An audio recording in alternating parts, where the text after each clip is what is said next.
بسم اللہ الرحمن الرحیم۔ سرزمین ٹی وی کے پروگرام آگاہی کے ساتھ میں ہوں سفیر علی خان، اور میرے ساتھ آج پاکستان کی ایک بہت معتبر شخصیت موجود ہے۔ آپ کا پاکستان کے معاشی اور معاشرتی حالات پر بہت گہرا اور تجزیہ کرتے ہیں آپ، اور بہت دوربینی سے ان حالات کو آپ دیکھتے ہیں۔ میں آج ان سے اسی ٹاپک پر بات کروں گا کہ پاکستان بتایا تو یہی جا رہا ہے کہ معاشی طور پر کافی مستحکم ہو گیا ہے اور پاکستان کے ریزرو بھی قابل قبول ہو گئے ہیں، لیکن عوام کی حالت اسی طرح دگرگوں ہے۔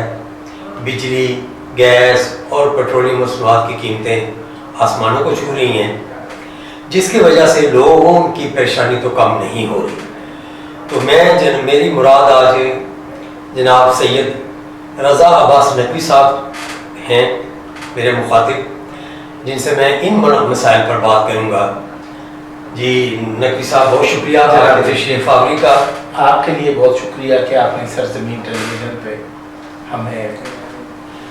تو میں یہی آپ سے پوچھنا چاہوں گا کہ یہ جو بتایا جا رہا ہے کہ پاکستان کے معاشی حالات بہت اچھے ہو گئے ہیں اور پاکستان جو ایک خطرناک صورتحال سے دوچار تھا اس سے تو نکلا ہے، لیکن ہم دیکھتے یہ ہیں کہ پبلک تو ابھی تک انہیں خطرناک حالات کا شکار ہے۔ تو اس کے بارے میں آپ کیا کہیں؟ دیکھیے سفیر علی خان صاحب، جو موجودہ صورتحال ہے، جو معاشی عدم استحکام کا شکار رہا پاکستان، اس کی ماضی کے سابق حکمرانوں کی کچھ ایسی غلط پالیسیز جس کی وجہ سے موجودہ دور میں معیشت کو دھچکا لگا، لیکن اس کو سنبھالنے کے لیے موجودہ حکمرانوں نے معاشی ماہرین کے ساتھ جب انہوں نے رابطے کیے یا انہوں نے اپنی ایک حکمت عملی واضح کرنے کی کوشش کی کہ ہم پاکستان میں بسنے والے عوام کو خوشحالی اور ان کے لیے روزگار اور ان کے لیے ارزاں نرخوں پہ ضروریات زندگی کی چیزیں جو ہیں وہ ان تک پہنچائی جائیں۔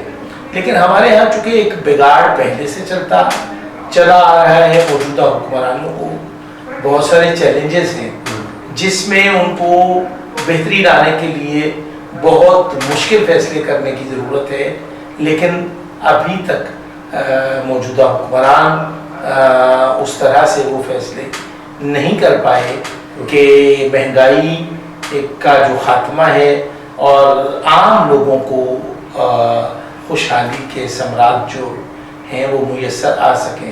اس کے لیے کچھ تجاویز ہیں، کچھ کام ہیں جو موجودہ حکمرانوں کو کرنے ہوں گے۔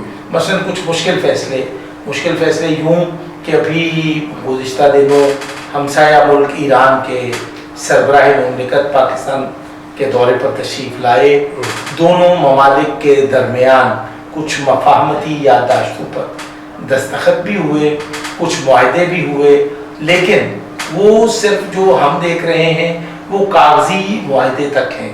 اگر عوام تک یہ حکمران کوئی ثمرات یا اثرات دکھانا چاہتے ہیں یا عوامی خوشحالی کے لیے کچھ اقدامات کرنا چاہتے ہیں تو موجودہ حکمرانوں کو یہ چاہیے کہ ہمسایہ ملک ایران کے ساتھ پیٹرولیم مصنوعات کی خریداری اور درآمدات کو جو ہے درآمدات کو آپس میں ایک اس کا والیوم بڑھائے۔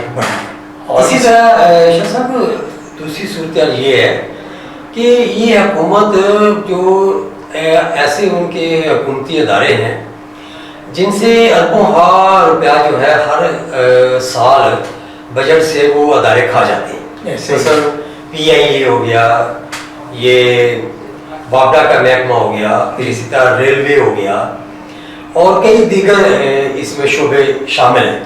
اسٹیل مل دیکھ لیں آپ، کئی سالوں سے وہ بند پڑی ہے، لیکن لوگوں کو تنخواہیں اور اس کی پینشن مل رہی ہے، اس کے بجلی کے بل ادا کیے جا رہے ہیں، لیکن ان تمام بڑے بڑے اداروں کو یہ حکومت نعرے مارتی ہے لیکن پرائیویٹائز نہیں کر سکی۔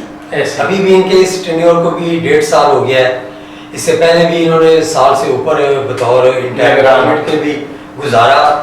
تو یہ 2.5 سال کے عرصے میں ابھی تک کوئی ایک بھی پرائیویٹ ادارہ، بڑا جو ادارہ ہے اس کو پرائیویٹائز نہیں کر سکے. اس کے بھی آپ سمجھتے ہیں کہ منفی اثرات ہمارے معیشت پر ہیں؟ دیکھیے سفدر علی خان صاحب، آپ نے بڑا اچھا سوال اٹھایا. اصل میں موجودہ حکمران جو ہیں، مثلا اسٹیل مل ہے، مثلا واپڈا ہے، اب اس میں جو بجلی کی تقسیم کار کمپنیز ہیں، اس میں واپڈا جو ایک خود مختار ادارہ تھا، اپنے فیصلے خود کرتا تھا، لیکن اب واپڈا کے فیصلے کوئی اور کرتا ہے. وہ اس پر ایک انہوں نے نیپرا جو ادارہ بٹھا رکھا ہے، نیپرا میں ایک مافیا بیٹھا ہوا ہے. اب یہ جو پرائیویٹائز کمیشن آف پاکستان ہے، وہاں پر بیٹھے ہوئے لوگ اداروں میں وہ بدعنوانیاں خرد برد کے مرتکب ہیں، اس میں ملوث ہیں. وہ پاکستان کوئی تدارک ہی نہیں کر سکے. یہ اس طرح سے جو انہوں نے وعدے کیے تھے، جو دعوے کیے تھے، اس پر یہ خاطر خواہ پورا نہیں اترے. میں یہ سمجھتا ہوں کہ موجودہ حکمرانوں کو یہ چاہیے کہ کچھ اس طرح سے مشکل فیصلے کریں جس کے فوائد براہ راست پاکستان کے عوام کو ہوں. اور اگر پاکستان کے عوام خوشحال ہوں گے تو میں یہ سمجھتا ہوں کہ پاکستان کے حکمران جو ہیں وہ بہتر طریقے سے حکومت چلا سکیں گے. بصورت دیگر جو ہمارا نظام ہے وہ انتہائی تکلیف دہ، اور پاکستان کے عوام کی آپ حالت دیکھیں کہ یہ جو نیپرا اوگرا، رات کو آپ سوتے ہیں آپ کو پتہ ہی نہیں کہ صبح کیا، حکمرانوں کو نہیں پتا. اوگرا نے ایک سمری دیکھی ہے، بنائی ہے، وہ پرپوزل انہوں نے پرائم منسٹر سیکریٹریٹ یا فائنانس ڈویژن کو بھجوائی، اور انہوں نے بغیر دیکھے، بغیر سین کیے انہوں نے دستخط کر دیے. اور صبح جب آپ اٹھیں گے تو آپ کو 4 روپے پیٹرول مہنگا ملے گا. یہ وہ چیزیں ہیں جو حکمرانوں کو سوچنے کی ضرورت ہے. اور جنرل پرویز مشرف کے دور میں NEPRA, OGRA, PEPRA, this and that بہت ساری اتھارٹیز بنائی گئی، لیکن اس میں بہتری لانے کا ان کا مطمع نظر تھا. اب چونکہ یہ ادارے کوئی مناسب یا بہتر کارکردگی نہیں دکھا رہے، تو حکمرانوں کو چاہیے کہ وہاں پر جو بابے بیٹھے ہوئے ہیں، ریٹائرڈ لوگ جو ہیں، نیپرا کا جو چیئرمین ہے اس کا جو سیلری پیکیج ہے، اس کو اگر آپ بغور دیکھیں گے تو آپ کو تکلیف ہوگی. تو میں یہ سمجھتا ہوں کہ ان اداروں کا خاتمہ کر کے یہ جو ایک منسٹری وزارت ہے وہیں پر کچھ لوگ بیٹھے ہوئے ہیں، ان کی خدمات سے استفادہ لیا جائے تو وزارت اپنے فیصلے خود کرے گی، تو بہتری جو ہے وہ عوام تک اس کے اثرات محسوس ہوں. بالکل درست فرما رہے ہیں جناب رضا عباس نقوی صاحب کہ پاکستان میں فیصلے کرنے والے کوئی اور ہوتے ہیں، عمل کرنے والے کوئی اور ہوتے ہیں، جس کی وجہ سے جو مثبت اثرات بھی آنے ہوتے ہیں وہ بھی منفیت میں بدل جاتے ہیں.